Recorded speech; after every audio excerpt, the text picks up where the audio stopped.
السلام عليكم ورحمة الله. زي ما انتم شايفين كده، ده الفوم. الناس اللي بتسألني على الفوم اللي شغال حاليا هو دوت الفوم. طبعا في منه تخانات، ده يعني دي 3 سنتي، في سنتي وفي 6 ملي وفي 2 سنتي وفي 5 وفي 10 وفي زي ما انتوا عايزين. ماشي.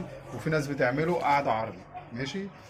طبعا بالنسبة للتنجيد، اي حاجة في التنجيد لو هنستخدم ده هنستخدم السنتي او الاتنين سنتي، اللي هو مثلا تخانة زي دي كده، دي هنحطها اللي هي الفرشة اللي تحت الشلتة، اللي تحت الشلتة. ماشي. دي اللي ممكن نستعملها. اما انا اي حاجة تانية لا، ما ينفعش طبعا، ده ما ينفعش في التنجيد خالص. طبعا اللي بيحط دوت في التنجيد بيوفر. ماشي. لانه دوت مش عملي، واللي بيعمله قاعدة عربي طبعا مش عملي. ماشي. بيجي عليه وقت وبيهبط